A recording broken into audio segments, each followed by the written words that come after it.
Jennifer, your daughter's your spitting image. Yeah, a lot of people say that, but she's 6, so you never know. In that picture, it's like seeing two of you. Thank the you. Younger and the little older. So she get to look back and see what Jennifer looked like before. Hi, everybody. Hello, everyone. Hi, Michael. Hi.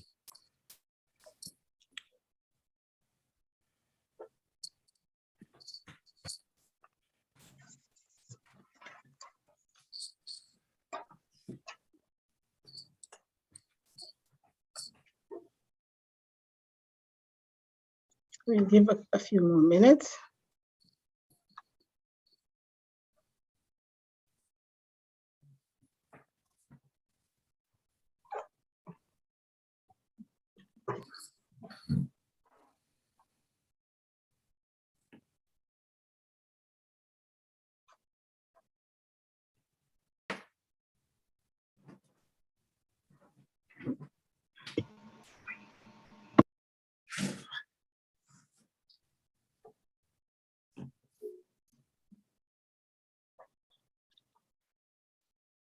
Madam President, we've hit 70 participants and are continuing to increase. So All right. you could begin anytime you wanted. Okay, thank you. So we'll start. So again, I just want to say welcome to everyone that's joining us tonight, and hopefully more will come on. But I definitely have to say to you, having you coming on to our monthly meeting, I'm definitely grateful for that. There's so many things that's happening that you could be anywhere, and having you glued on to Zoom tonight, I would say that your mind is on labor and the group that's going to make changes. So again, welcome. Before we go any further, I'm going to ask our Secretary Treasurer, Sister Jinky Davis, to do the harassment statement. Good evening, everyone.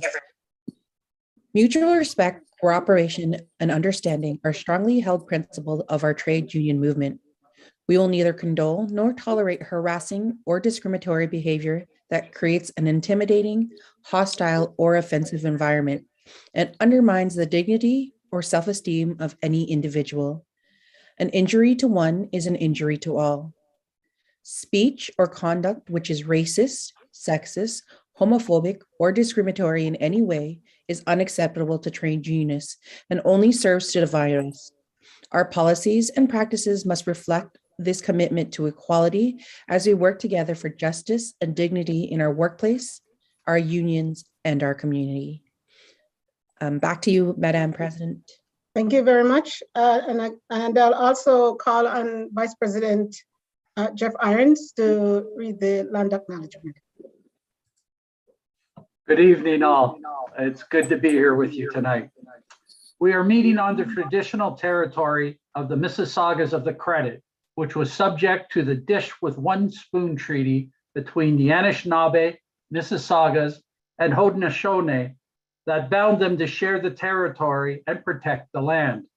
Subsequent Indigenous nations and peoples, Europeans, and all newcomers have been invited into this treaty in the spirit of peace, friendship, and respect. Thank you all. Thank you very much. Susan, can you describe the Zoom process for everyone or for newcomers, please? Sure, thanks. So there's a few basic processes that we follow here at the Labor Council delegates meetings. The first is that we do ask people to mute themselves. Occasionally there can be disruptive background noises that spring up suddenly. I myself was guilty of that the other day. My phone was ringing. I thought I was on mute. So please keep yourself muted.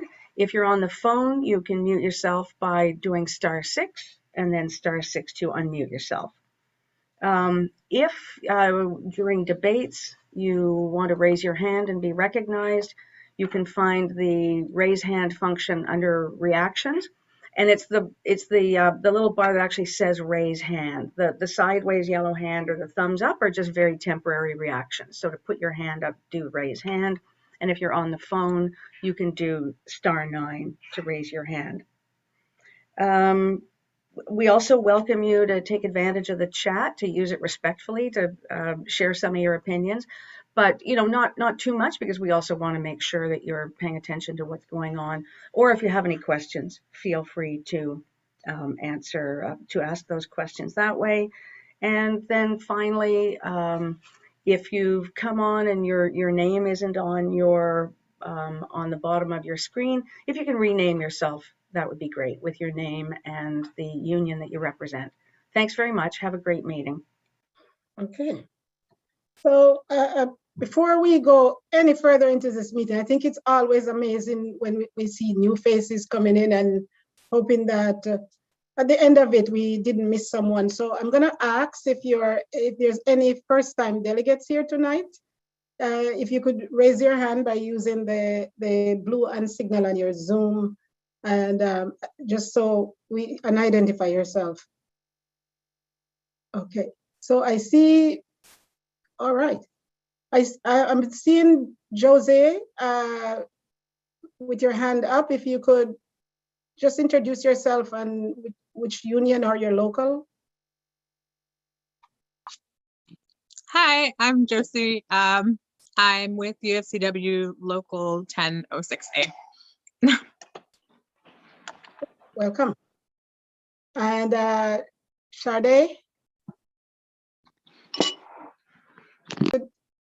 introduce yourself and your union or local.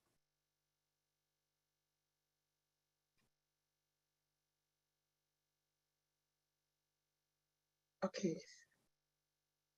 Sorry, I was having trouble with my mute button. My name is Sade Anderson. I'm from Local 5111, and I'm new. Thank you. Okay, and Sade is one of the new addition to the Equity Committee. Welcome. And I see Marcia. Marcia. Hi, good evening. I'm Marcia Thompson. I am here from the local elementary teachers of Toronto. Thank you. I see Monica. Monica McKenzie, Unite Here Local 75 from the Hotel Workers Union, and I'm a new person on the Equity Committee. Okay. And I hope I'm not missing anyone else. If I am, please shout out. Is that Sister Ellen? Yes, it is. I am not a new delegate, but I just wanted to shout out to a longtime Labor Council activist, Bill Devine from Unifor, who is joining us on the phone tonight. Okay. Okay, and he's on right now? Yeah, he's on the phone. Welcome, Bill. Okay. All right, so I again, just to say welcome, and I hope we see you for the continuation. As I mentioned before, the more of us putting our heads together to take on the issues and coming up with new ideas, it makes us really stronger. So welcome. And then we're going to move on the agenda. Sorry.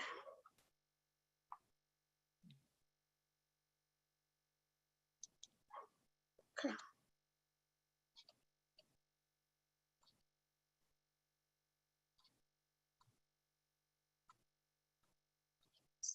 So most of you know, and I'm hoping we are following everything that's happening, that February was a very important month.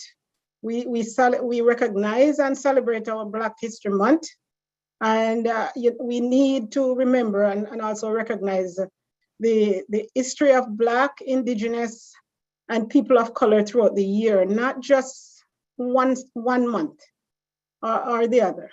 This is very important that we continue to celebrate and lift each other up with recognizing the value and the work that they put in to build up our country and our nation. Also, for February month, we found out how easily the far right in Canada have been able to manipulate COVID frustration to gain support for extremist causes. This Labour Council helped to convene a Community Solidarity Toronto here at home, and also to organize a rally and a march. I'm not sure how many of you here was a part of that, but it was very important for us coming together with the community to send our message that we're standing together. There will be more discussion on this issue later this evening. The past week has been fraught with news of another international war and the global fallout from this ongoing crisis. And for those who have loved ones in our close ties to Ukraine, please know we are thinking of you and hurting with you. Whichever there is violent conflict, there is human suffering. We know that there are conflicts in many places, including in Yemen, which is being attacked by Saudi Arabia, but there is not the same attention from Western media. And this is the institutional legacy of white supremacy at work.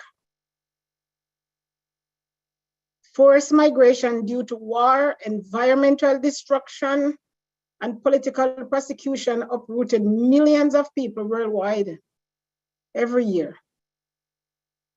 More than 1 million Ukrainians have become refugees, and many have been received with open arms by their neighbors.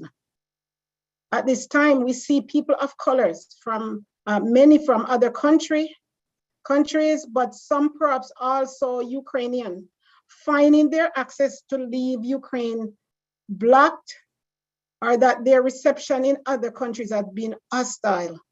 Shame on anyone who value race above humanity. We already know that Canada is common refuge for displaced people. How we treat refugees in our midst, in our community, and our workplace does matter. Our Labour Council and Labour Community Service have ongoing campaign to address Labour and community roles in supporting effective refugee resettlement. And we encourage you to learn more by visiting the Refugees Next Door campaign page, and encourage your local to reach out for more information. We must find ways to support refugees when they arrive here, including welcoming them in the workplace and in our union. Please take some time to watch the video that will be put into the chat. So please check the chat while you're there. We're gonna put the link in there for that video, which covered the myth about refugees. And always, as we say it, an injury to one is an injury to all. Thank you very much.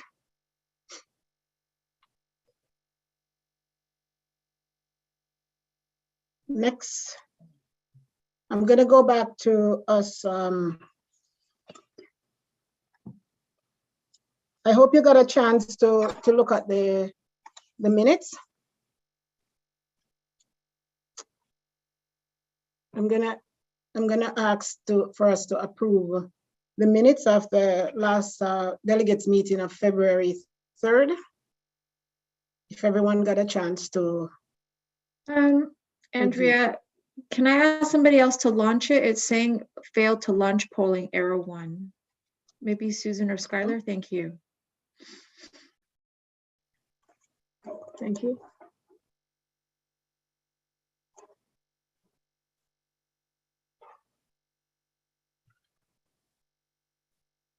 Okay, again, so for those who are online in this meeting, you're only able to approve this minute. If you're on YouTube, you're not able to. Okay. So All we right, I will ask give for a another, motion, yep, sorry. motion to support the minutes. 5, 4, 3, 2, 1. I can't end it.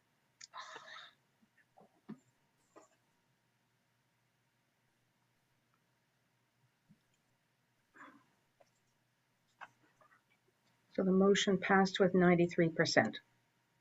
Okay. Thank you. Okay, and now we're going to do the credential report. And for everyone, knowing the we just had our new boards on our new executive board that was voted on our last meeting.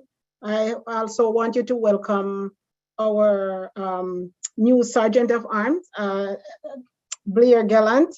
And Blair, over to you for the credential report.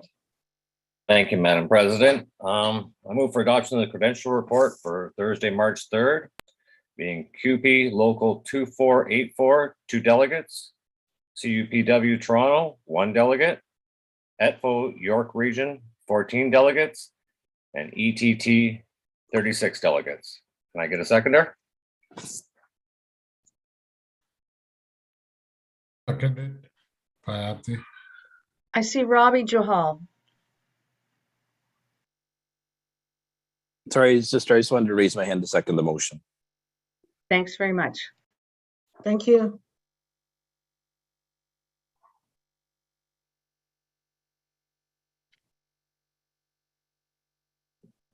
Okay, so we are going to put we have a seconder, so we're going to vote on it. Okay. Was that the poll? Yeah, sorry, we're just having some technical problems here trying to relaunch the poll. And here we go.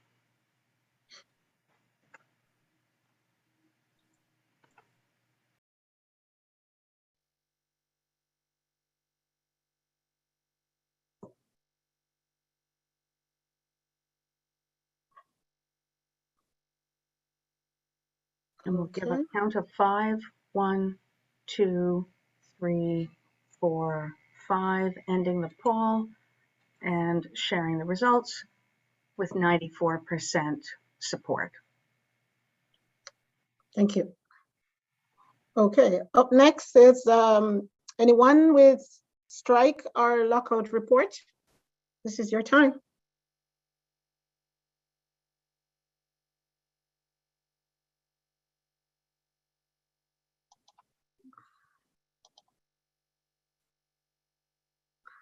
Okay, I'm just checking to make sure I don't miss anyone. Any strike or lockout report? I see Alex Silas' hand, yeah. Alex Silas. Thank you, sister. I'm here as a guest. I'm not sure if it's okay for me to talk about a strike that we have. Is that all right? Go ahead, my brother. Thank you, sister.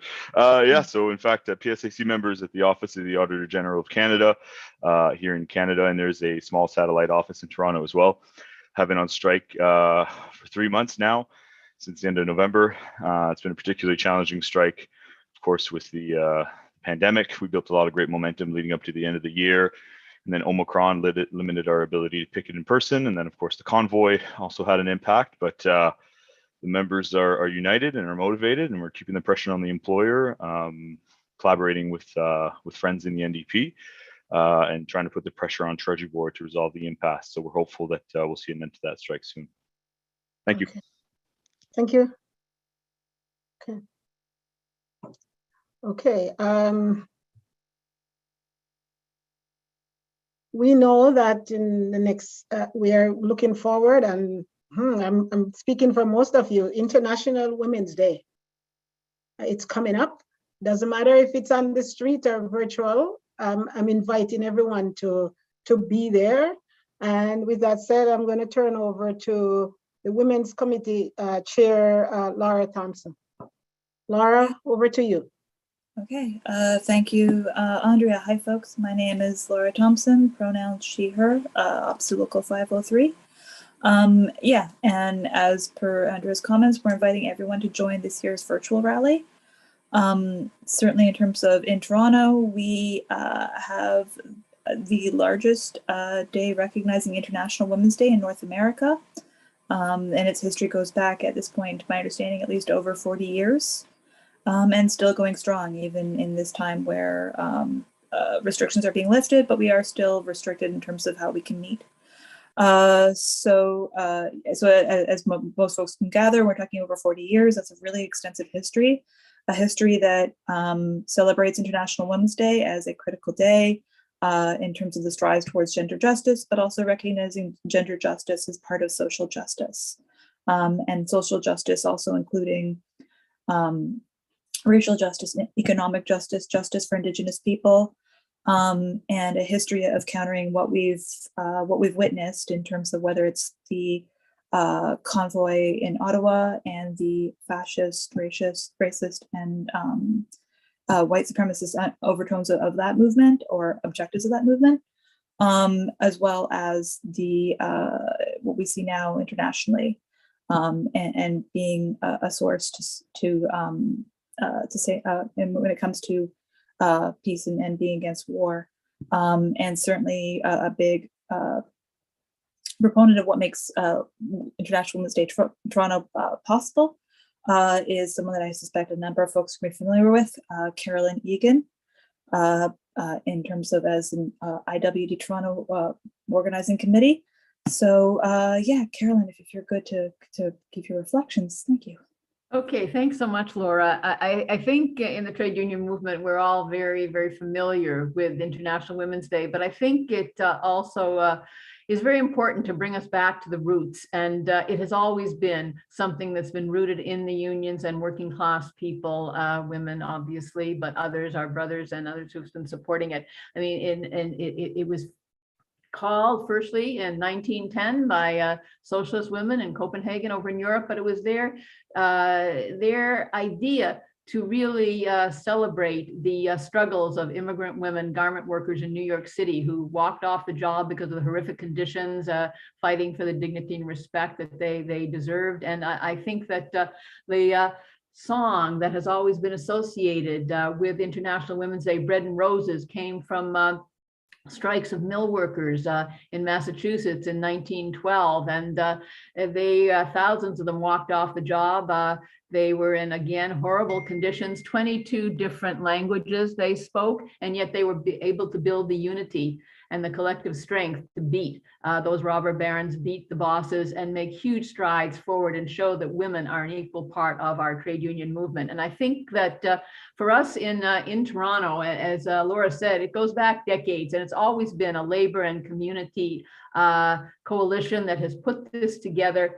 And we obviously celebrate the victories of women and the fights, the highlights of the struggles that we're involved in. But we also see a very broad view of what that means. I mean, if you look back, you see years that our main theme was no to racism from Toronto to South Africa, or no to war from Oka to the Gulf, bringing forward the war in the Middle East, and yet the struggle of Indigenous people here, the fight for against apartheid in South Africa, the fight against racism here. And I think what we've always done is try and take the model of those women in the early 1900s, and we've always given voice to the rank and file, the people at the bottom who are fighting every day in their workplaces. That's always been our way forward, not the big heads of unions, not the politicians. We give voice to those who are in struggle. And, you know, as people, we've said so many times here, we've had a very tough time, the economic crisis, the climate crisis, the fight against racism, COVID, and all those vulnerable workers, many of whom, of course, are racialized women on the front lines. This has always been what we've tried to do, and we've been in the streets. The last one that we had in the streets was 2020, just before COVID hit. We had 10,000 out, brothers, sisters, trans, non-binary, all kinds of people fighting for women's liberation. And I think that you're going to see, if you join us, and we are begging you to, on Saturday, and Laura will give you the details, that we're going to have that flavor of the street. And the far right,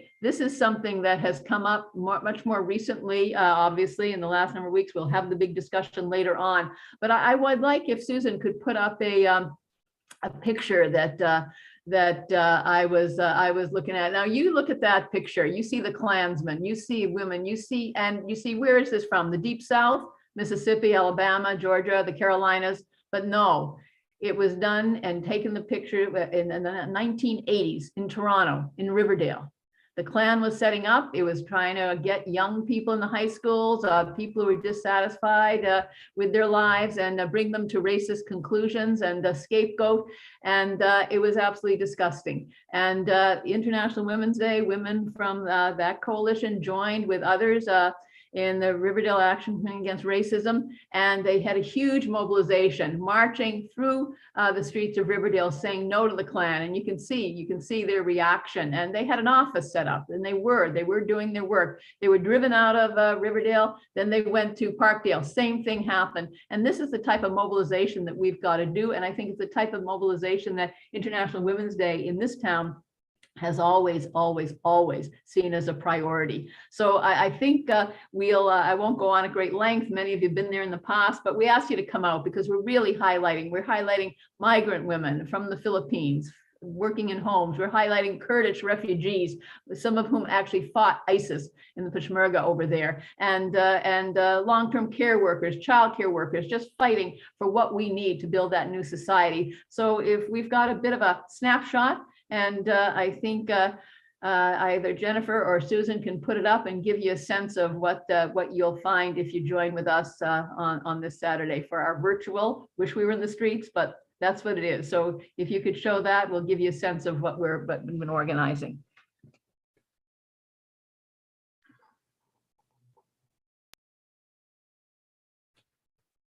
This pandemic has affected women more adversely than anybody else. It is incumbent upon us as women to make sure that things are remolded in our favor. You know, there's snipers on you, there's helicopters flying over, there's attack dogs being held by their leashes ready to go.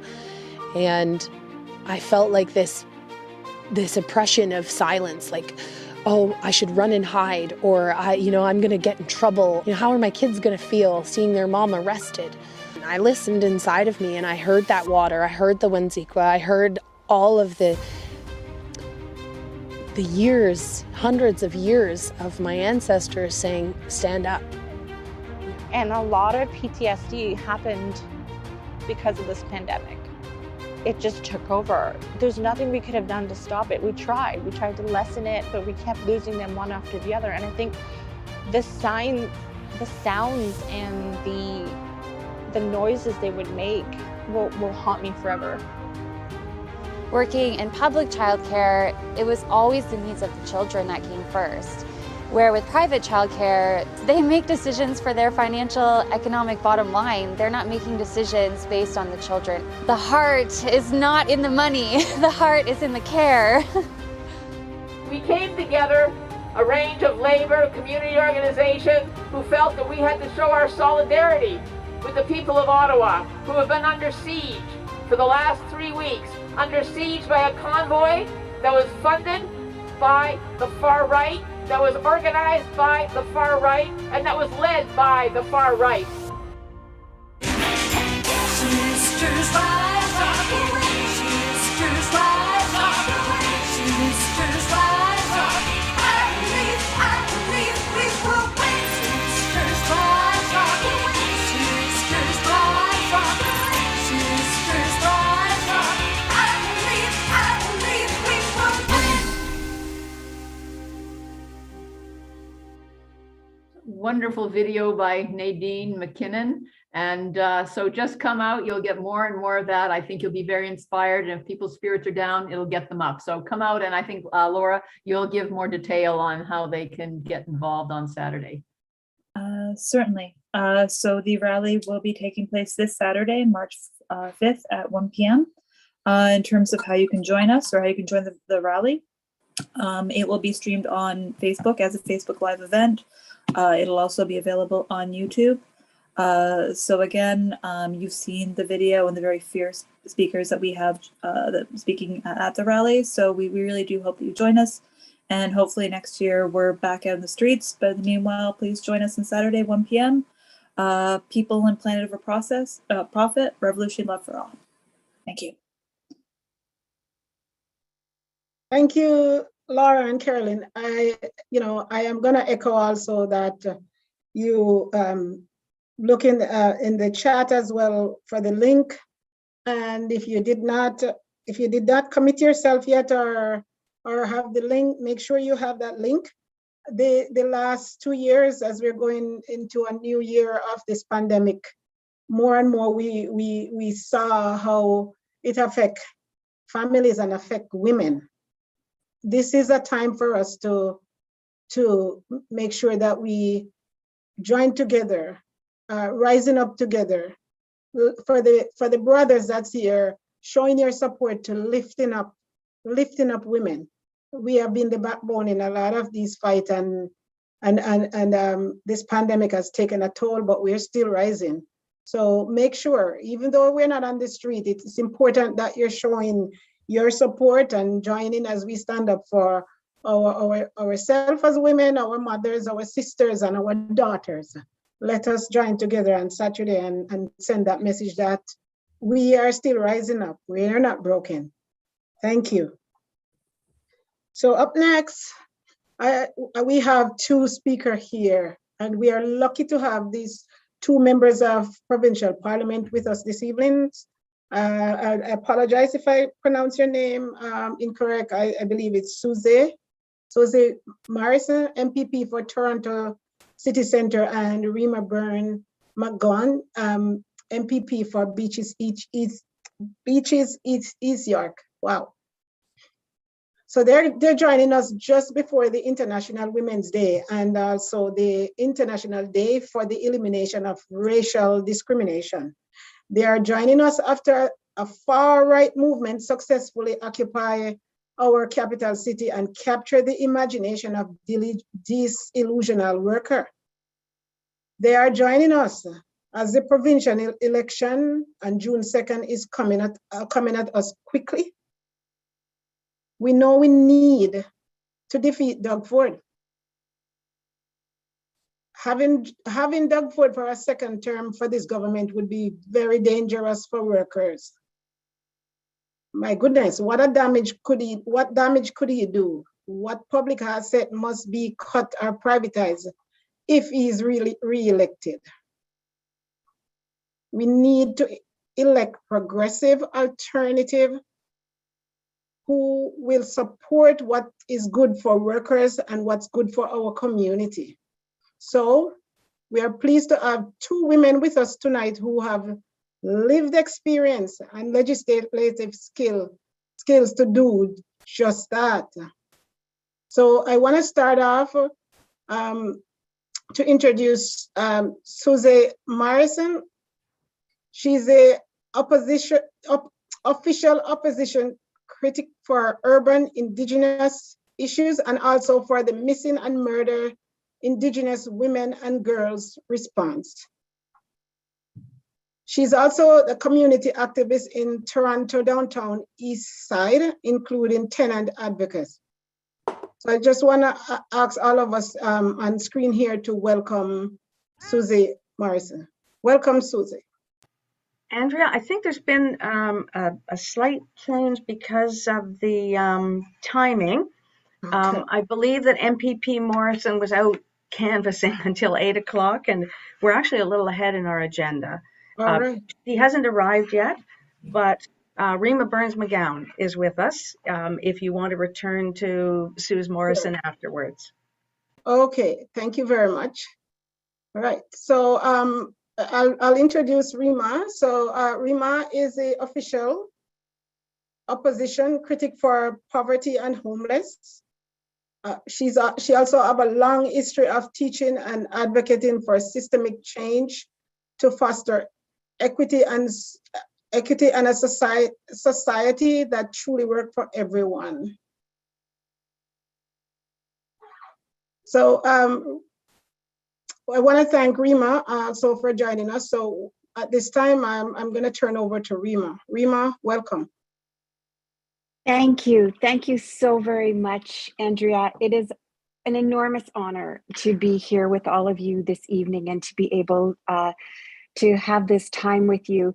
You know, I want to just start out by saying, for those of you who don't know, I come from I'm biracial. I come from a mixed background in apartheid South Africa. My parents left because of apartheid. And when we moved to Canada, my skin is not terribly dark, but it was much darker than that of my fellow students. And I was read as Black when I was growing up. And I experienced virulent anti-Semitism and virulent systemic anti-Black racism as I was growing up.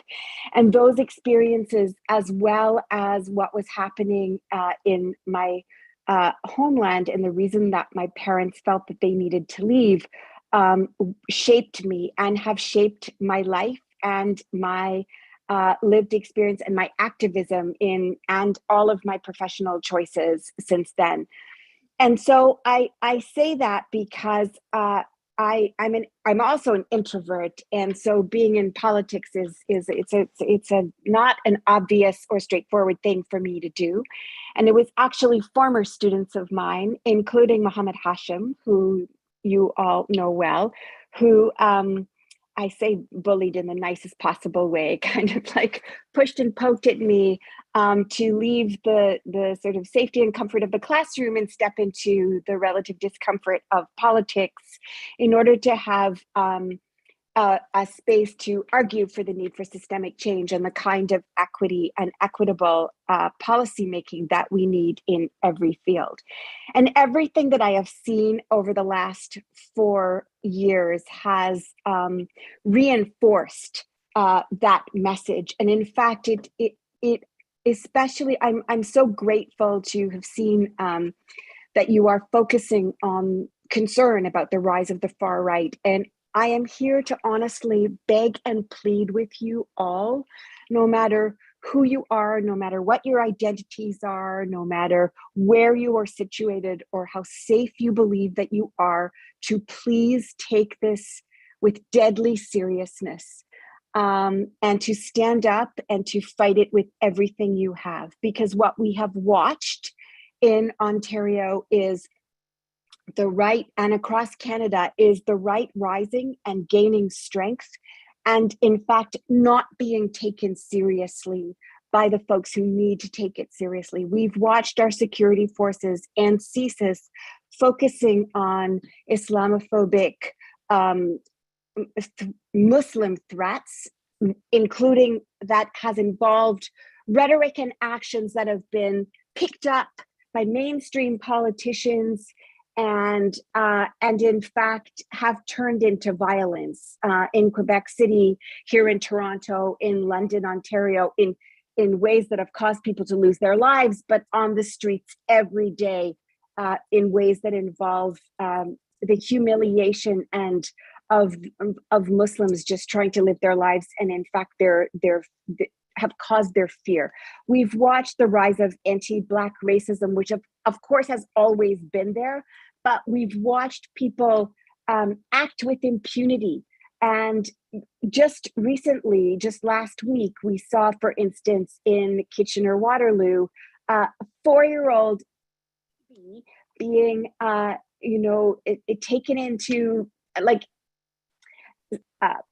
I'm not sure what the right word to use is, but the principal of his school called 3 policemen to subdue this child who was terrified, and to put him in the back of a cruiser and drove him somewhere. I mean, you can just imagine his terror. We've watched the rise of anti-Semitism. I think just today, there were 3 more incidents of anti-Semitic slogans being plastered across schools. We of course watched what went on at the convoys, and the issue that I want to be able to get across to you is that it's not just a few bad apples. It's an emboldened far right that believes that there are politicians that have its back, and that are allowing it to speak up, and that believe that they are trying to, that they are trying to create the white world, the white Christian male dominated world, to save it from political correctness or whatever language they use that gets in the way of progress. We on the left, we in the labor movement need to fight this with everything we've got. And I implore you to take it so seriously. Here in Beaches, East York, you may be aware we had a few incidents at the construction site near the hospital where there were nooses that were left purposely for Black construction workers.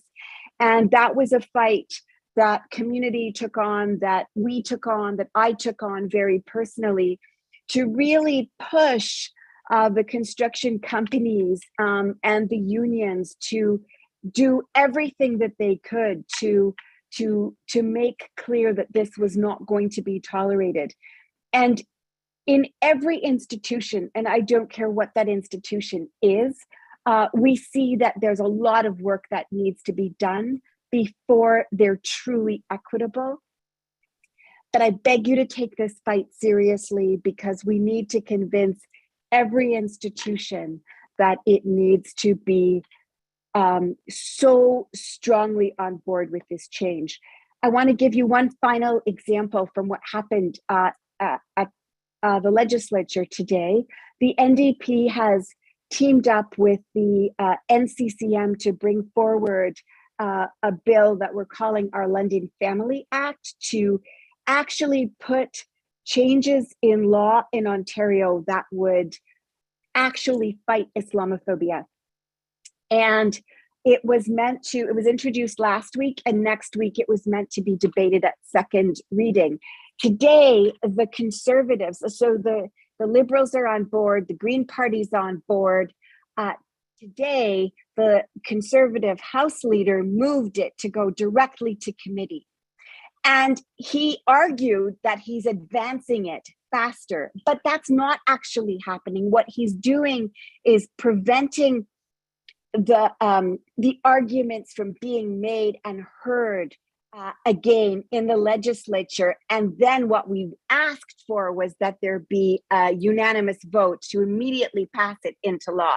But he has chosen not to do that. And I beg you all to keep a very close eye on what happens with this bill, because this is the way that institutions avoid accountability.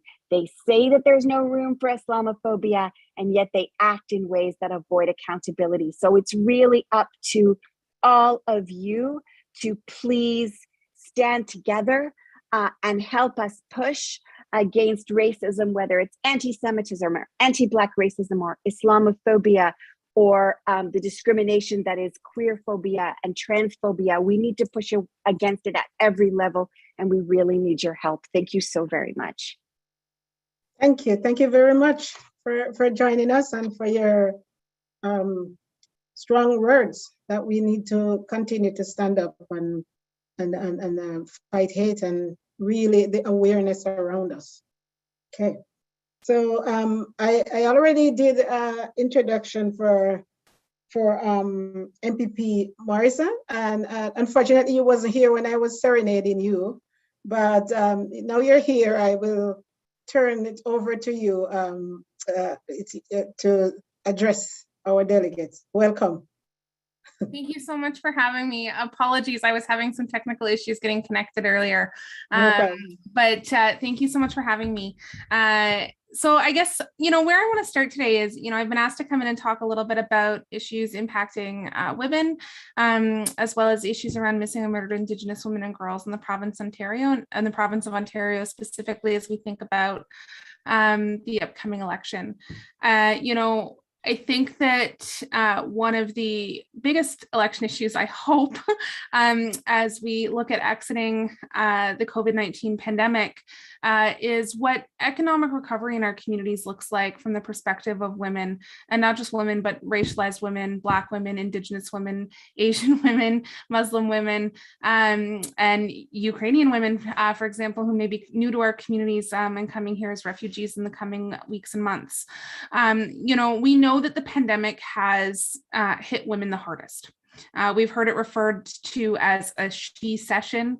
And it's true. We saw that, when people were, sent home in the early days of the pandemic, at first we were working from home, but very, very quickly it became clear that, overwhelmingly it was women that were having to step up and manage things like, the fact that our living rooms were classrooms for the children in our homes, and that, it wasn't possible anymore to balance working from home and navigating the responsibilities of having kids trying to get through their education virtually.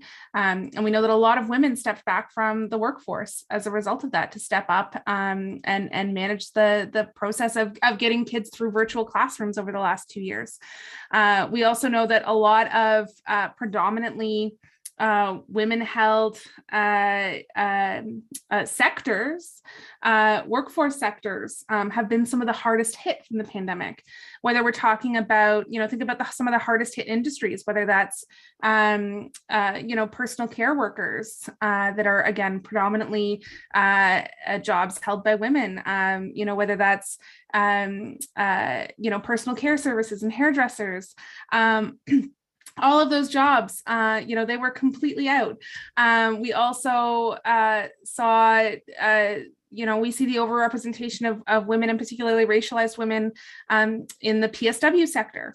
We know that personal support workers have had one of the hardest jobs throughout this pandemic, many of them working in the front lines of our long-term care homes, who didn't get adequate access to PPE, who didn't get the protection that they needed from their largely privatized employers, who watched seniors, elders in our long-term care homes die by the thousands across this province, avoidably, if they hadn't been so underpaid and so overworked and so neglected and improperly protected.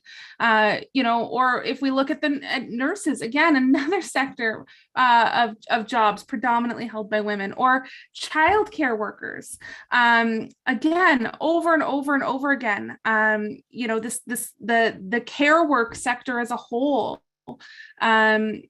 really has been at the front lines of the pandemic, trying to keep our community safe. And those workers, among others, have just been so unsupported by this provincial Conservative government. It's been unreal.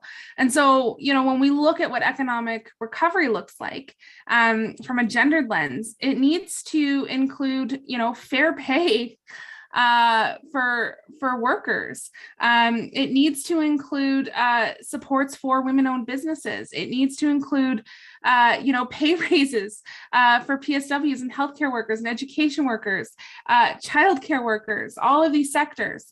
And quite frankly, do we think that Doug Ford and this Conservative government are going to be the ones to step up to the plate with those supports? Absolutely not. And do we think that Del Duca's Liberals are going to come to the plate with those supports? Absolutely not. The Liberals may come and dangle a carrot on a stick in front of the electorate here in a couple weeks. Be prepared for that. We all know it's that time of the election cycle when Liberals start putting on their new Democrat costumes like it's Halloween, and walking around dressed up as their best version of a new Democrat, promising supports for workers, promising progressive investments in our communities. But we all know for 15 years under the former Liberal government, they didn't show up when we needed them to. And so if they're not going to keep their promises when they dress up in their new Democrat costumes, we need to make sure that we are doing everything we can to elect actual new Democrats to our legislature here in June. the next piece I did want to touch on, I don't want to take too much time. I know I've only got about 5 minutes, but I did also want to, I was asked also to speak about the importance of addressing missing and murdered Indigenous women across the province of Ontario. And again, this is a file that we have not seen any sort of substantive action from this provincial government on over the last 4 years. And it's devastating. And we are so far from a place of being able to talk about supporting Indigenous women and girls in a way that is more than just survival based. Like we are still in a place where we have to talk about access to clean drinking water. And we are still in a place where we have to talk about that Indigenous women, when we look at the gender pay gap, are making an absolute fraction on the dollar of what even white women are. We are still in a place where Indigenous women are being absolutely disrespected across this province and unsupported. And we are never going to get to a place where we are talking about how to create a world and support Indigenous communities so that Indigenous women and girls are thriving, not just surviving, until we see meaningful action on the calls to justice from the National Inquiry on Missing and Murdered Indigenous Women and Girls. This cannot be a report that continues to sit on a shelf. It cannot sit on a shelf. You know, I think about, you know, one example that we've pushed for is one of the calls to justice supports the adoption of UNDRIP, the United Nations Declaration on the Rights of Indigenous Peoples. And my colleague Saul Mamakwa tabled a bill to do just that. And, you know, the Conservative government clapped their hands and patted themselves on the back when they supported that bill at second reading and let it go to committee. And then, like so many excellent private members' bills in our provincial legislature, it never saw the light of day at committee. Committee is where that bill went to die. So the Conservatives got to pat themselves on the back and say, we're doing such a good job with reconciliation. And they let that bill die. And when in October, when they prorogued our provincial legislature, that bill was wiped from the order paper, along with every other private member's bill that had gone to committee to die. So where does that leave us? Well, it leaves us with a government that so entirely misses the point on reconciliation that the very first thing they did when they established their first cabinet was to collapse the ministry responsible for Indigenous affairs and reconciliation into the ministry responsible for mining. Because the only way that this Conservative government under Doug Ford's leadership can even conceptualize a relationship with Indigenous people is through the resources that can be extracted from the land. That is the only frame that they have for that relationship, is one of resource extraction. And until we have a government in place that can understand that nation-to-nation relationship at a provincial level and finally step up to the plate to ensure every First Nation in this province has access to clean drinking water, to ensure that every Indigenous child in this province has the exact same opportunities for education and access to employment and healthcare and a good life. We are never going to make progress on implementing any of the calls to action in any of these reports. And that is why we need to ensure that Doug Ford's last days in office are before us. We have to ensure that Doug Ford is no longer the premier of this province by June 3rd. So I want to thank everyone here tonight for being here and for, giving me the few minutes that I have to, raise the importance of these issues. We have to continue fighting for women. We have to continue fighting for Indigenous women. But I know that together, with the support of all of the labor advocates in this space, that we're going to make amazing progress. So thank you so much. Thank you very much. And again, I'll echo your words, the advice that you gave, and I think just taking us back to what's been going on before where we start getting distracted with this pandemic, that there's a lot of work need to be done. And I think one thing that it could be, I would say, luckily we have time. We have time and expiration dates and a lot of these things if we really work together. June 2nd could be an expiration date for Doug Ford. And I mean that, like we have expiration date and we need to know when to throw out bad things. So listening to you and Rima just reminding us of some of the things that was on our mind and widen it a little bit. I think it's so important. It's really important for us to continue talking to each other, whether it's in the workplace or around our kitchen table and our neighbors, about the importance of us not shying away or letting the pandemic making us so frustrated that we lose sight of what needs to happen. During this pandemic, we recognize that a lot of us and people came closer. They came closer during this pandemic, and for a short while, some of that was loosening up. But we gotta continue calling for justice and calling for accountability. Someone like Doug Ford, who's a fence sitter, it's not acceptable to wait while there's disparity and struggling happening in people, community and workers, and then wait for the right time to dangle that carrot. It's not to be trusted, and I think it's very important that we remember that prior to COVID, we had a long list of things that he wasn't doing, and he was taking away and weakening our labor law. And now he's waving a little bit of tokens here and there. He's still 4 years late. So with that said, I appreciate both of you coming out to help us to think back of what was happening and where we are. Nothing changed. Thank you very much for coming. Okay. I'm gonna ask, and as we talk about some things that's happening on June 2nd, we have to also organize. We have to organize to get there, and there are different things that's happening in our union to help us mobilize each other and getting out there. And one of those events coming up through the OFL is around March 6th. And I'm gonna ask Vice President Jeff Irons to update us on that. Thank you, President Babington.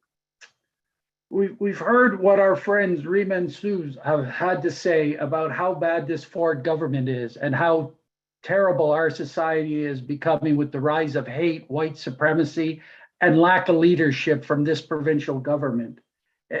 The attacks on our society, on working people, on our everyday life is just despicable. To cast your mind back to when he first got elected 4 years ago, have a look at the Ontario Federation's Labour website under specifically Ford Tracker. It lists everything in detail, the minute things of his cronyism and I scratch your back, you scratch my back type of politics that is just despicable. We've all had our own negative experiences with this conservative government, and it'll be worse if they are re-elected.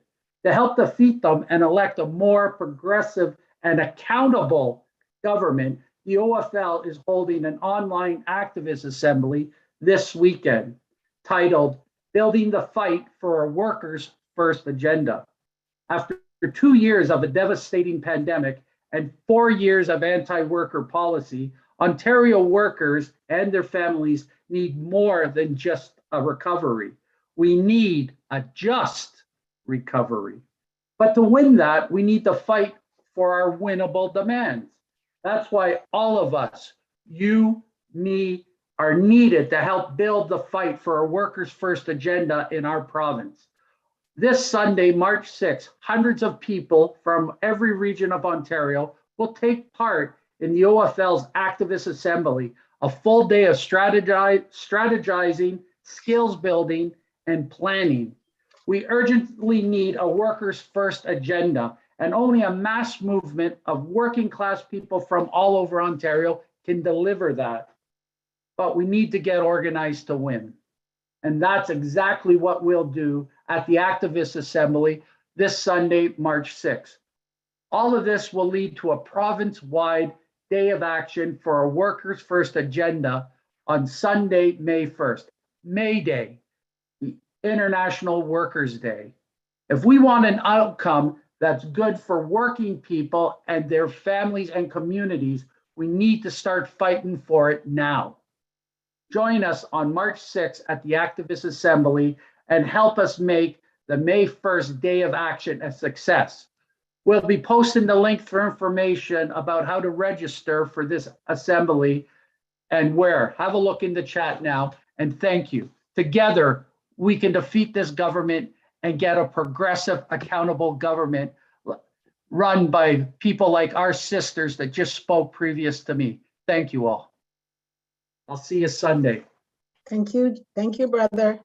And I believe Susan have the link for March 6th in the chat. Thank you. So we also presented our statement tonight, and I'm hoping later we'll have a little bit of debate on that. Our statement tonight is called Moving Ahead Together, Community Solidarity Toronto. And this is a response to the rise of the alt-right in Canada. And this is also in response to what happened in Ottawa, at the Ambassador Bridge, and in Toronto, and in other communities. We also know that that to make things better, to have real accountability for what happened and why we need a lot of change, we will need to struggle for to achieve. We are all aware of what the residents of Ottawa went through last month. I don't think anyone or the media missed anything. Everyone was just glued to what was happening with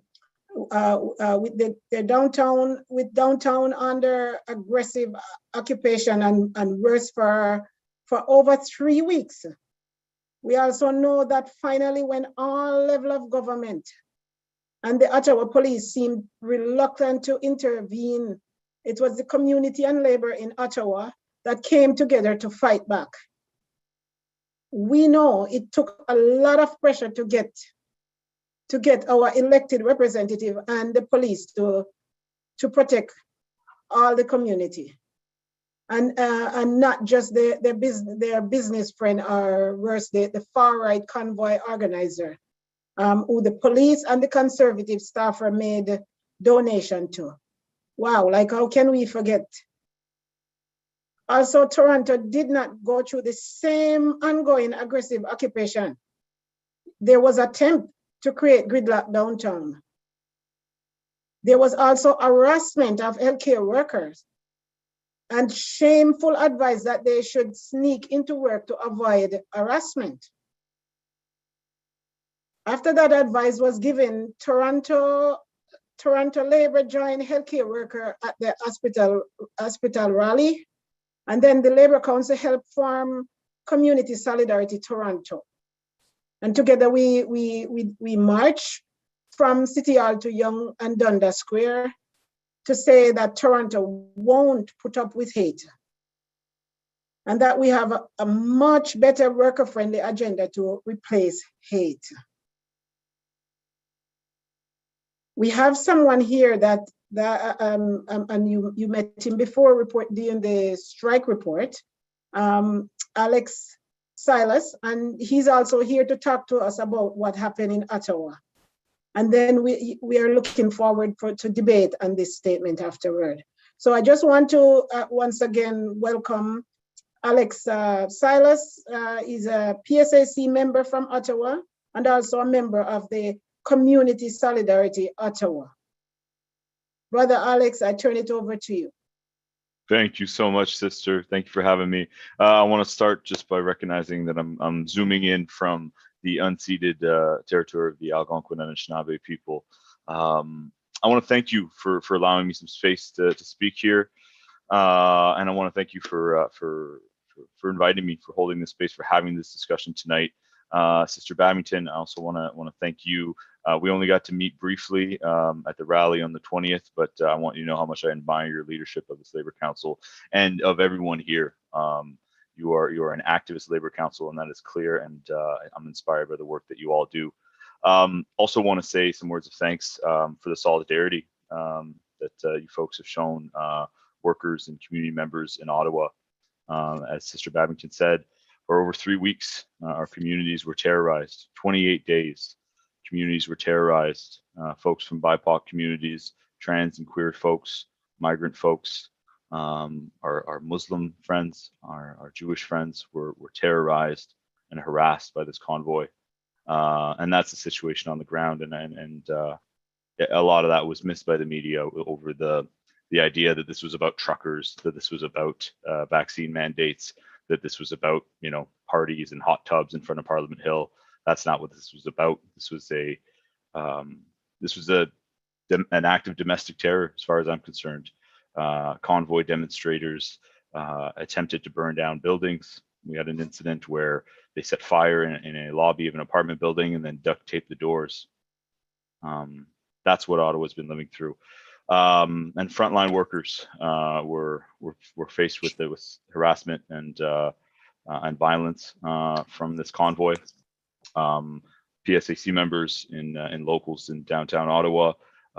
Last night I was at the AGM for our local at Parliamentary Protective Services. They were on the front lines. My own home local, I'm a Bank of Canada security officer. We had to deal with this, and then we also have members at Salvation Army, the National Arts Center, various museums. Find it offensive that you would call fellow Canadians terrorists. Just putting that out there. I'm speaking, brother, and I'm happy if we could talk later. But they tried to burn down a building. I don't know what you call that. It's fair. They tried to burn down a building, though. They terrorized our neighbors. They're not they terrorists. terrorized workers. You're a terrorist. Okay. Can we just pause here for a second? When we start off tonight, and it's great that we're coming together with all the different issues, and as I mentioned before, the opportunity for all of us coming together to debate and be stronger. So what I'm going to request, please, I know there's opinion here to allow Brother Alex to give his report, and we can take it on from there, please. Thank you, Sister Babington. Look, I think the anxieties and the frustrations related to the pandemic are real. And I think all of us here share those frustrations, the way that governments have mishandled the pandemic across all levels. But what we need to put forward are real solutions, right? The solutions that the labor movement's calling for: 14 paid sick days for all, a livable minimum wage, strengthening public services and healthcare, strengthening workers' rights, putting an end to the crisis in long-term care. And I think the key here is pushing forward that message, reaching that common ground with folks who have been radicalized by this far-right ideology, by this extremism, because that common ground can be found. And I remember finding that common ground in anecdotal,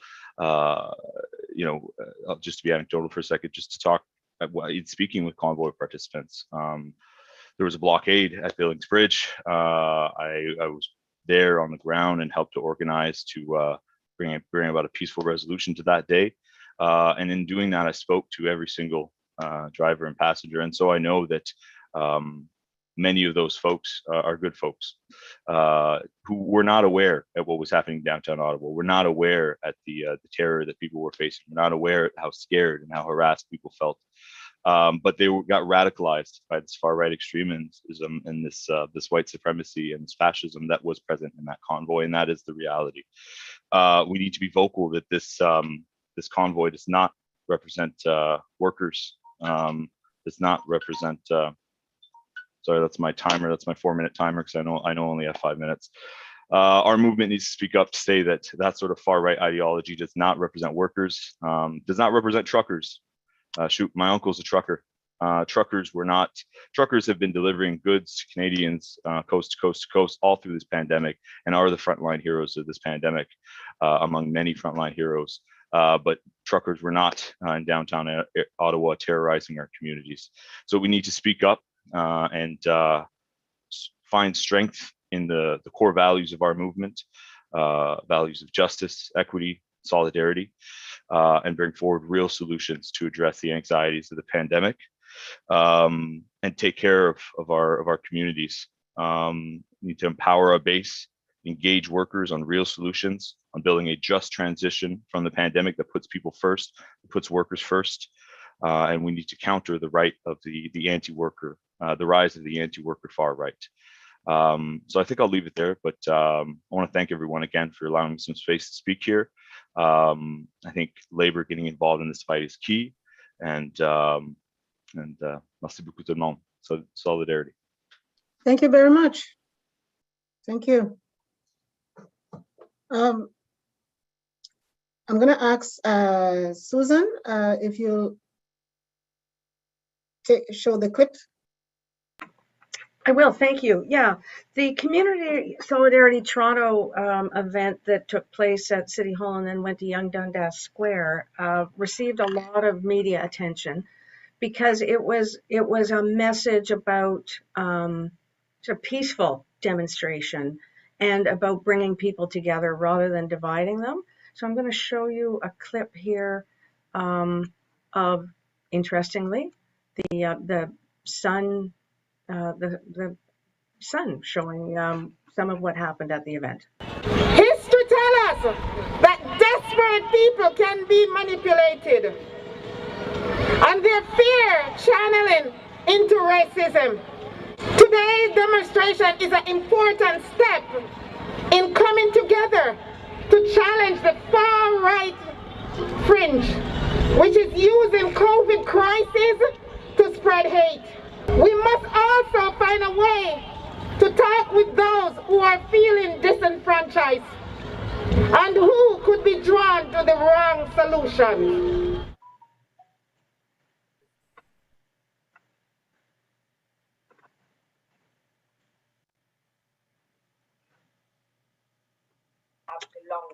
Thank you. And that's the end of the clip. So,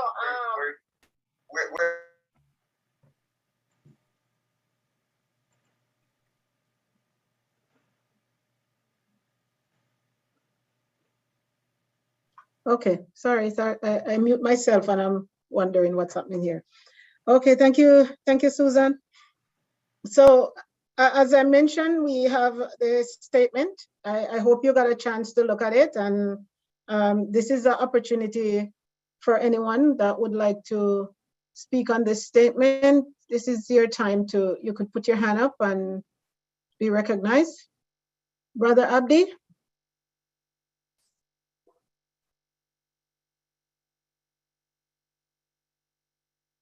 Brother Abdi, you have your hand up? Okay. Yes, sister. Thank you, Madam President. Thank you, sisters and brothers, comrades. It's an emotional night. My mentor, Sister Caroline Egan, is the video we saw under 2 MBBs speak. Real touch, real what we need at this time. I am here standing in support fully with the statement from the Labour Council Executive. It's a complete statement, but it can go even further than that. The convoy that we discussed and was televised was only for 3 weeks. 3 weeks that was being occupied Ottawa, our Parliament Hill. But it was far more than that what we saw. We saw police officers hugging. We saw many other things that we surprised. But sisters and brothers and comrades, there are communities and communities in our Canadian, in a country, in our Canada, that's struggling and suffering and going through the occupation, mental occupation, health occupation, educational occupation, that don't get fair deal. Just go to Etobicoke, don't go any further to Etobicoke. They are underfunded, schooling, underfunded, hospitalized, jobs are not there. We cannot forget what COVID did to communities, to new immigrants, to women. Women suffered the most, and to children. We cannot forget the prices that are going up every single day. Today, I filled my Honda Civic tank, $70. I was almost surprised. I never saw something like that, and it will only get worse. What we need is reality. We cannot fight if this was right or wrong, or what happened in the past. What we're living today, the present and the future, we have a control today. We need a real change. We need a change that brings every Canadian community just recovery, a really just recovery, not by papers or politicians campaigning around it. A sticker of a car that will cost me $60 will not break my back. Ford cannot give me a sticker or something that's simple to forget him and give him another 4 years to break down the threat of Canadian communities. We cannot live with the empty promises that the politicians tell us, all of us. Sister Susie said today, we have to continue fighting for women and fighting for Indigenous women. And absolutely, we should all wake up and look around us who's living, especially women, new immigrants. Thank you, and back to you, Madam President. Thank you very much. Brother David Kidd.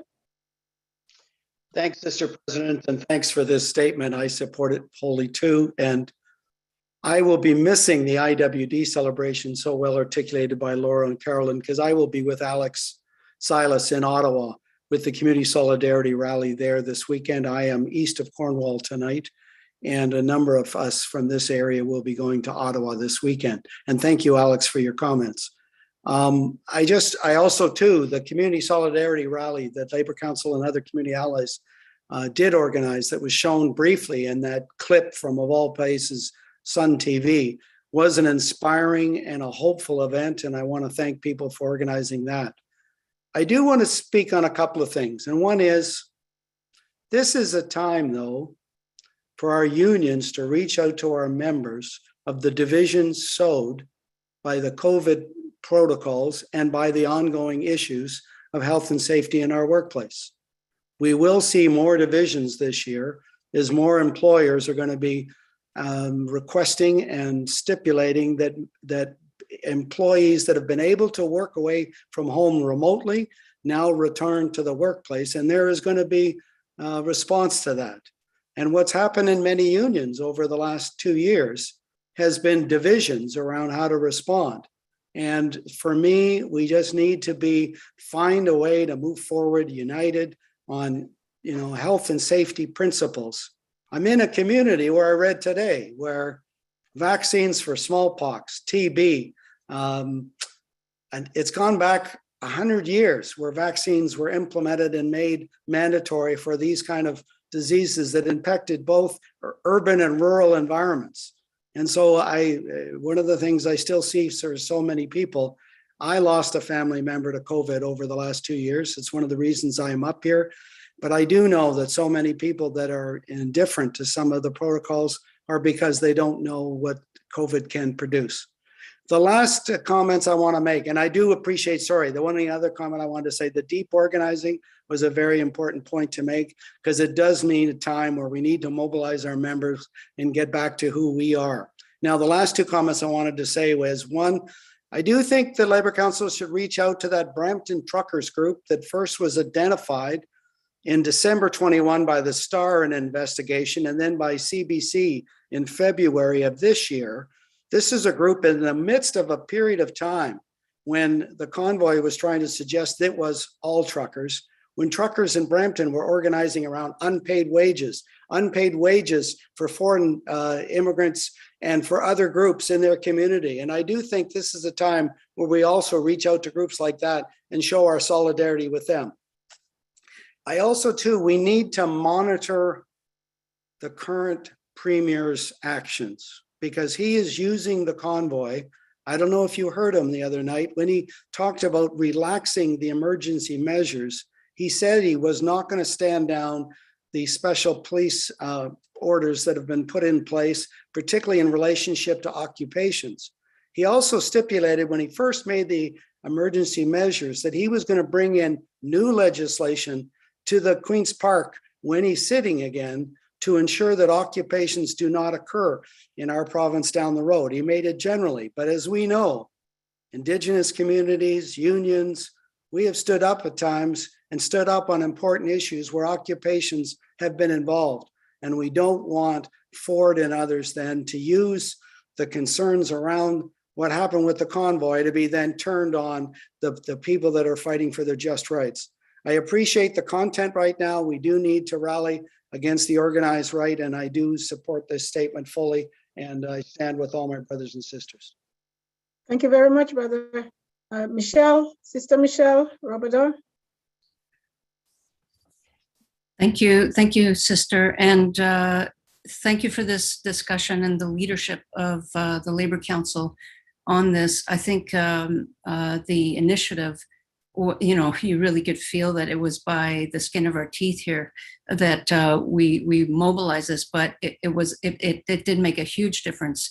The media coverage made a huge difference and boosted everybody's confidence, because there were other smaller rallies earlier organized by smaller groups of healthcare workers. So it's tremendously important. I support this statement 100%. And I just came across, I'm just going to mention this, I came across randomly yesterday a document by Labor Council from 2019 that's titled 5-Step Guide for Local Union Leaders, Labor's Response to the Conservative Agenda. And it outlines the work that needed to be done in the face of Ford and his election. And there's a paragraph at the bottom, I'm going to read it. It says, "The politics of hate," and it's in a box, and it says, "There is another urgent reason to fight the Ford conservatives. Conservative movements and parties are providing a breeding ground for racist extremists around the world. We ignore this threat at our peril. Extremist groups are out to build a working class base, including union members. When progressive organizations fail to give voice to workers' grievances, right-wing populists use racism to turn their anger against other workers instead of the wealthy 1%. They want to destroy progressive organizations of all kinds, including labor unions." And I think the irony of this convoy in Ottawa, and I hats off to Alex, who spoke earlier, fantastic work by Community Solidarity Ottawa, and all the general citizens who stopped the convoy from crossing Billings Bridge. I'm from Ottawa, so I know the Billings Bridge battle very well. I think that, we have to recognize the urgency of the situation, and that the grievances are real. We can provide an alternative lead that can make a tremendous difference in the battles ahead. And obviously, from what we've heard tonight, there are so many battles ahead. So I'm really excited about the statement and about the initiatives that are taking place today. Thank you, comrades, brothers and sisters. Thank you. I'm just checking if there's any more speaker. Okay, and before we put the poll up, because I know this is a time when we are together, and I think before this meeting, there's lots of conversation that's happening, and even the last delegates meeting, there's still call on the Labor Council to play a role. And for us to do it, we have to work with all of you and your unions to give us the direction of where you want to go. But I think it's also important when we see these kind of chaos that's happening, that we are stepping in to make sure that it's not dismantling the work, the kind of work that Labor have done inside the workplace and also in the community. So I'm going to ask that, I hope you did, and if you didn't, you get a chance to read the recommendation here from the board. And it's so important. I hear the heat just now from the person that was on, and it's very important that we can fight together, but also learn to work with each other regardless of it. And the executive board recommend that the Labor Council resolve to urge all delegates and their union to support events and activity reflecting the vision of Community Solidarity Toronto, continue to demand a Ford's conservative what working people and community really need, including 10 paid sick days, fully funded public services, repeal of Bill 124, and other initiatives we have pressed for already. Call on the federal government to expand eligibility for employment insurance, including those who have lost their job due to the vaccine mandate. Call on employers to protect workers with health and safety through a full range of protection, including full access of hygiene, including washrooms, ventilation, masking as appropriate, and other mechanisms. Call on the media and journalists to label the ringleader, example Pat King, of the so-called Freedom Convoy as white supremacists. It is what they are, and those adjectives need to be added to their name each time they are reported on. Provide courageous leadership to our union members, engage our membership and dictate resources to educate and organize mobilizing. Organize our members, invest in deep organizing, bridge the divides between our members, and find a way to rebuild our union from these internal divisions set by the pandemic. Work with our community allies in all regions of the GTA to build solidarity, and not from within labor, but also throughout this country and region. So, so this is what we are laying out here through the executive board, and I hope I can also ask before if I could have a motion to accept it. I'll move. Can I have a seconder? Second. Second. Okay. So we're going to put the poll up. Is that you, Jennifer? Okay. So thank you very much. Got passed. It's passed. 93%. Thank you very much. We have lots of work to do. And I'm going to move on to our correspondent report, and I'll hand it over to Brother Abdi. Sisters and brothers, comrades, we have two correspondents tonight. The first one is request from brothers Miguel Lima and Brother Dominic Bellissimo for a donation towards a United May Day Committee event being held on Saturday, April 30. The executive board recommends a donation of $100. I so move it. Can I get seconder? Brother David Kidd and Brother Bill Signer.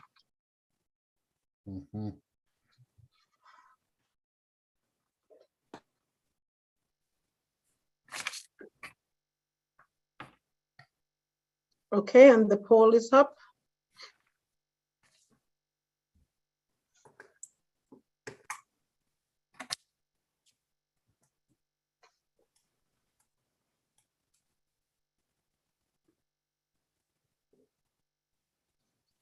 Okay, we'll give it another count of 5. 1, 2, 3, 4, 5. We'll close the poll.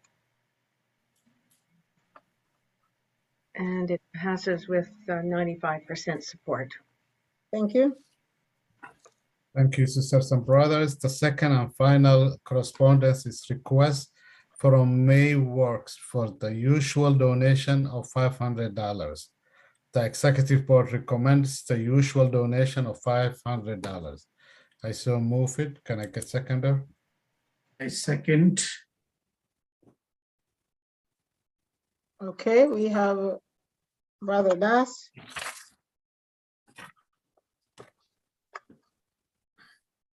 And the poll is up.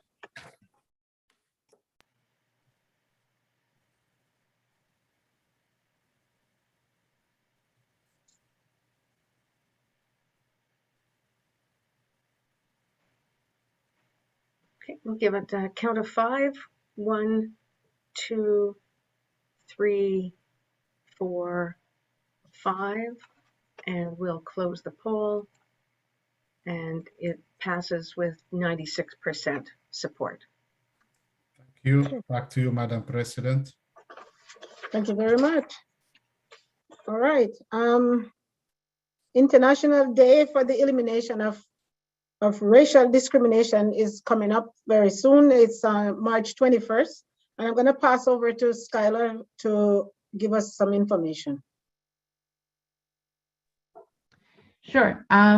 So as Andrea said, it's March 21st. So that's Monday this year. We are working with Labor Community Services and with Urban Alliance on Race Relations to bring you yet another year of fantastic dialogue and speakers on issues around eliminating racial discrimination. So we still have, our branding and our registration is forthcoming. That will likely be included in next Tuesday's e-blast. So keep an eye out for that and on our social media as well. The event will take place from 7 p.m. to 9 p.m. And we look forward to seeing you at another great event. Thanks.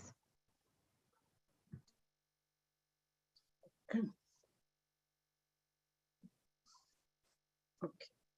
Are you through, Skylar? Yeah, all done. Thanks. Over to you, Andrea. All right, thank you. All right.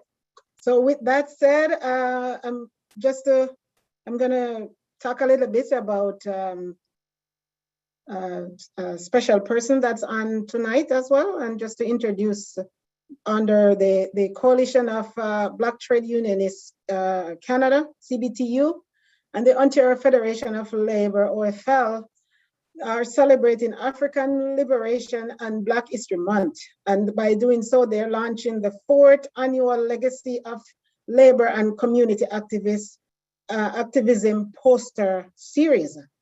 The Legacy series honors the historical achievement of African Canadian and feature the ongoing contribution of activists in the Black community. Generation of justice activists like Sister Faduma Mohammed, who is the Executive Director of Labor Community Service, are recognized for their unwavering commitment to end anti-Black racism, Islamophobia, racial inequality, and in all forms. The African Liberation and the Black History Month, and every month we must commit to continue our work towards Black liberation and social justice and equity for all. And therefore, I will ask all of you to help me congratulate Sister Faduma Mohammed.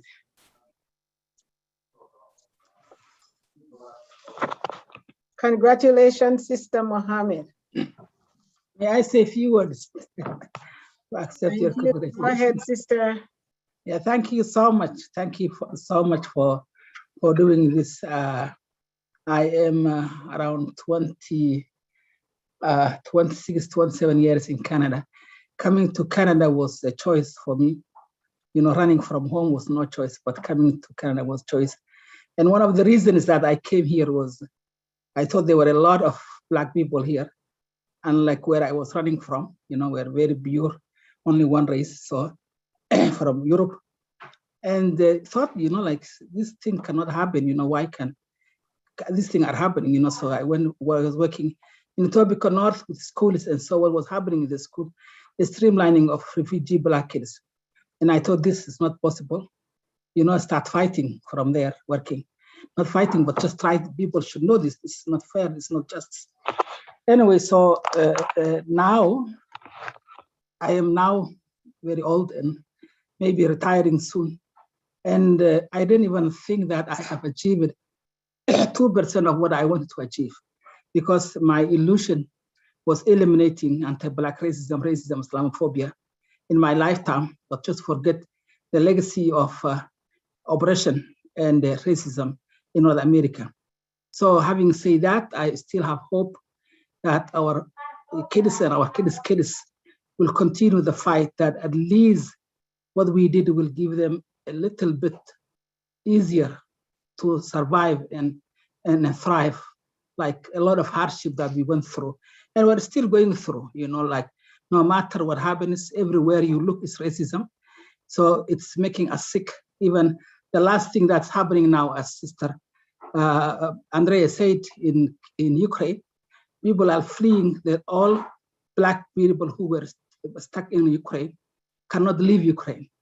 And some of them who found their way to Poland, have only certain days to stay there and leave. And I was trying to get hold to the Canadian government. I said all Ukrainians are welcome to see what happens with all other students and refugees that are stranded who cannot go back to where they come from. So it's a lot of work to be done, but I think I'm still not very pessimistic and hopeful that we together can really do this thing together. So at Labor Community Service, we have the Yes It Matters. I've been working for the last 3-4 years, and we will keep the fight and we keep the solidarity. And we need to eliminate this as a societal cancer. If we do not remove it, it can spread throughout the society and kill all of us. So thank you for doing this. And thank you so much. Okay. Thank you very much, Sister.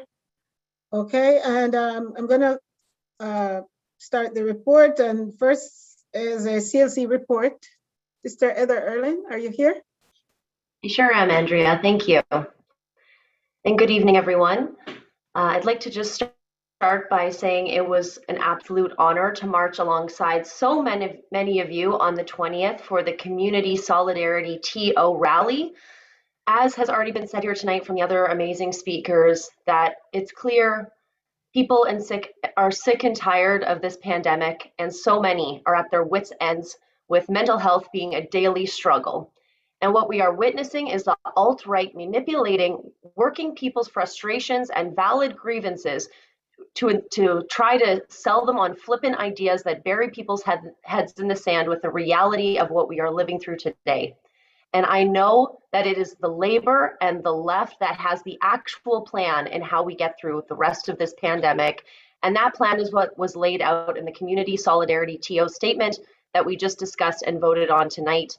Just want to reiterate the encouragement for each of us to band together and that's how we're going to make a difference in uniting around this plan. I also wanted to thank President Andrea for her words concerning the war that is in the Ukraine, and that we all have a role to play in supporting refugees seeking a safe place to stay. I've been very moved tonight with everybody's speeches around International Women's Day. Specifically, was really touched with what MPP Susie Morrison said around the she session of this pandemic. Women in the labor force is at a 30-year low, and we know that that was a great deal due to women taking over even more of the unpaid work that is typically already on our shoulders. So this year, the CLC is for International Women's Day really focusing on this unpaid care work and how that affects our labor force and women's lived experiences. Our economy's reliance on women's unpaid care work contributes to women's poverty and reduced lifetime earnings. Unpaid care work has long been filling the gaps where social services and so-called safety nets have failed and not met people's basic needs. So I hope that you will join us on March 10th, because the CLC will be doing a webinar that day to discuss what we can be doing to better support care systems, to alleviate some of the pressures that we often put onto women. I think it's going to be a fantastic event, so I'm going to put the link to register in the chat. I also wanted to note, that it was shared between the lack of movement on the missing and murdered Indigenous women and girls and some of the clear fights that are still happening for our Indigenous brothers, sisters, friends in our northern communities not being able to access clean drinking water. So I wanted to bring your attention to an event that is happening on Monday with the Northern Peoples Coalition that is on the clean water crisis, violence, and the colonial state. We'll be hearing from Layla Stats, who is in the IWD video that you saw earlier tonight, as well as a representative from Grassy Narrows. Together, we will come to learn first and then take action. I did want to update folks with something that I had brought to this assembly of everyone in my last report. that the CLC, alongside many other stakeholders, have been working at reforming our employment insurance in Canada to be a system that is sustainable and there for people in the gaps between employment opportunities. So I am going to share a joint statement that was recently released from the Commissioner so that people can get a bit of an update with where that is going and where it's headed. And I just want to finish by, really bigging up what Brother Jeff Irons had spoke towards earlier with the Ontario Federation of Labor's March 6th event coming up this Sunday. When it comes to people banding together for strategy for where we go to kick Doug Ford out of office, because we cannot have another year of conservative cuts or liberal cuts. Nobody in, the New Democrat costumes, as Sue said.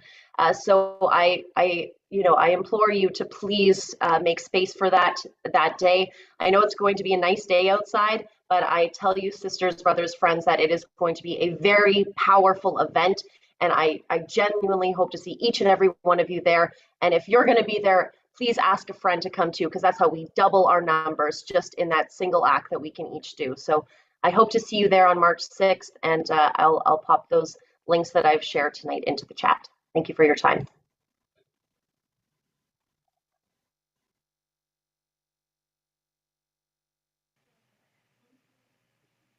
Sorry, Sister Andrea, you're on mute. Yep. Sorry, my throat get dry as I'm coughing. Council project report.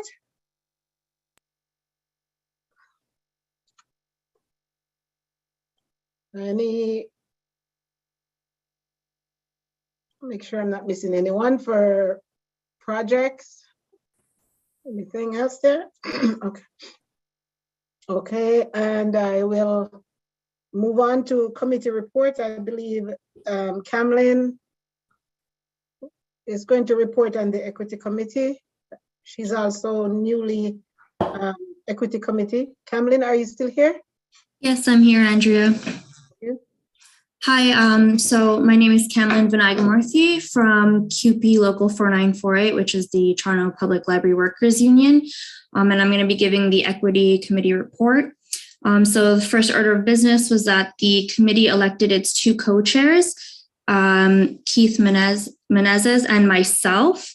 I'd just like to take a minute to thank the committee, and I hope I can fill the enormous shoes that was left behind by the previous co-chair, my colleague from Local 4948, Gobi Suryakumar. Secondly, there are some important dates that we'd like you all to note. The first one would be June 8th, 2022. The Bromley Lloyd Armstrong Awards will be held on that day. Nominations will be opening March 7th, and more importantly, the closing date is May 16th, sorry. So we encourage you all to reach out within your communities and nominate anyone that you feel should be considered for this award in that period of time. And finally, the next important date to save is for the IWOC conference, which will be held June 18th, 2022, and it will be a virtual event on that day. So if you have the ability to save those dates now, that would be great. And we will share more information as we get closer to those dates. Thank you. Okay, thank you very much. Any more committee reports? Okay, I'm just checking here quickly that I don't miss anyone. Okay. Any union report?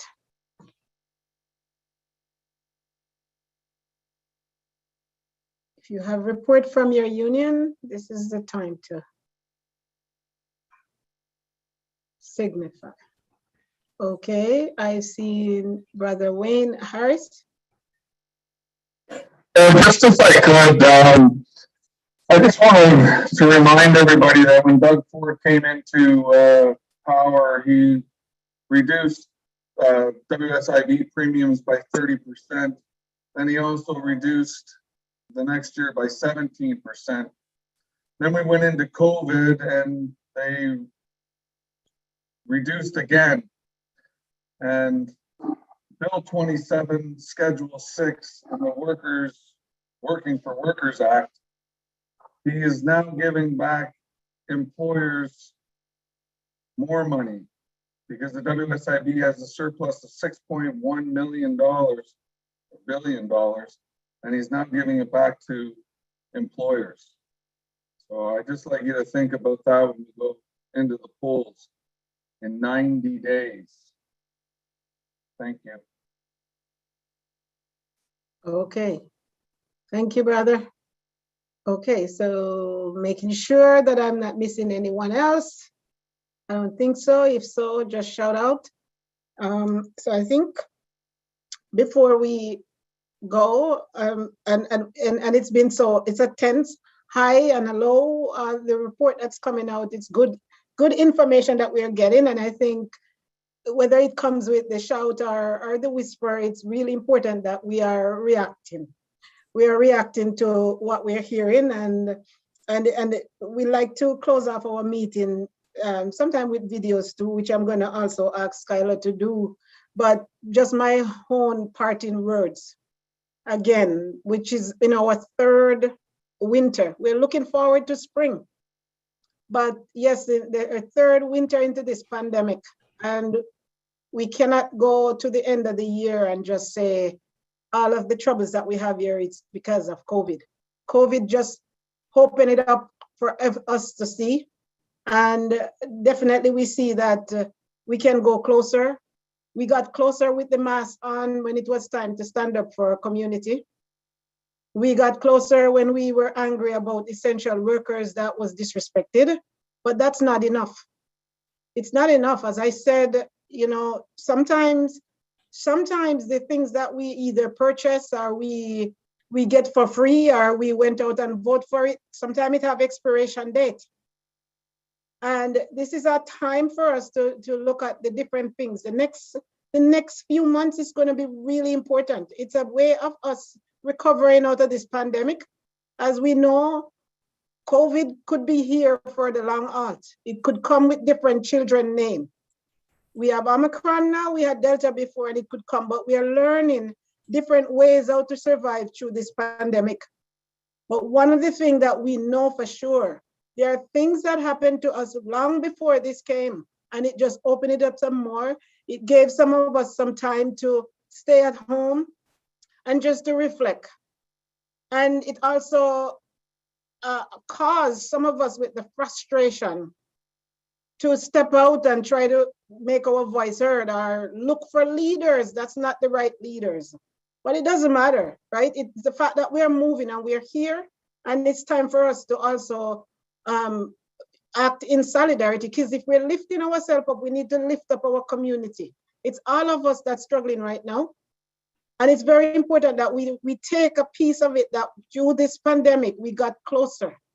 We got closer when we started to speak out around hate. We got closer when the families was murder. We got closer. The mask did not stop us. Yes, and the frustration, as I said, can cause us to be in different places. We have 2 elections that's coming up right now that determine a large percent of how we are going to live and operate. 2. And I don't want anyone showing up June 3rd and said, I slept through this. I think it's very important that we walk the walk and talk the talk and show that we cannot be fooled. Before COVID, education workers was out there on that line fighting. Parents, children, students was fighting. It never went. It's still there because that person continued to fight education workers through COVID. During COVID, we saw healthcare sector. My goodness, what it takes to get health and safety gears to save life. Really? How many of these workers was on the line risking their life? Whichever opinion they have, they're outside without a job right now. We're not here saying serve you right. We're saying accountability, and somebody else needs to step up and answer, and they can't be left behind. So no matter how we feel, I think we need to take on these meetings and just embrace each other and start counting down. all these month, for the rest of this month, there is so many dates of action plan, and we're going to go all the way into the municipal election. This is a very important year. Sister and brother, let us do it right. If we have to scream at each other, let us do the good fight to make sure that a second Ford don't fool us. He's like a 2% milk that can go bad anytime soon. Let us get ourselves organized. Don't get to June 2nd unprepared. Our members, a lot of them was just there wanting to do something. Right now, some of us in the union are still trying to figure out, when you're angry, where is your members? Let us rise up and start reaching out to our members and talk to them about why this is important. You want to give back money for sticker?